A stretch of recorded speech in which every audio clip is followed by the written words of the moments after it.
കേരളത്തിൽ രാജ്യസഭയിലേക്ക് ഒഴിവ് വന്ന സീറ്റുകളിലേക്ക് മത്സരിച്ച രാജ്യസഭാ സ്ഥാനാർത്ഥികൾ എതിരില്ലാതെ തെരഞ്ഞെടുക്കപ്പെട്ടു. Kerala Congress M chairman Jose K Mani, CPI നേതാവ് PP സുനീർ, മുസ്ലിം ലീഗ് സ്ഥാനാർത്ഥി ഹാരിസ് ബീരാൻ എന്നിവരാണ് തെരഞ്ഞെടുക്കപ്പെട്ടത്. മാനസ മനോജ് തയ്യാറാക്കിയ റിപ്പോർട്ടിലേക്ക്. അസിത, ഇന്ന് വൈകുന്നേരത്തോടെയാണ് രാജ്യസഭാ തെരഞ്ഞെടുപ്പിന്റെ ഔദ്യോഗിക ഫലം പുറത്തുവന്നത്. കേരളത്തിൽ നിന്നും മത്സരിച്ച 3 സ്ഥാനാർത്ഥികളും എതിരില്ലാതെ വിജയിച്ചു എന്ന് തന്നെയായിരുന്നു പ്രഖ്യാപനം.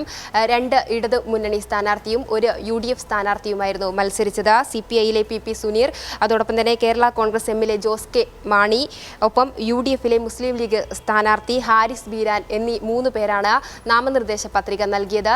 അതോടൊപ്പം കൂടുതൽ പേർ നാമനിർദ്ദേശ പത്രിക നൽകാത്ത സാഹചര്യത്തെ തുടർന്ന് ഒരു മത്സരമായി ആയിരുന്നില്ല ഈ തെരഞ്ഞെടുപ്പ് ഫലപ്രഖ്യാപനം ഉണ്ടായിരുന്നത്.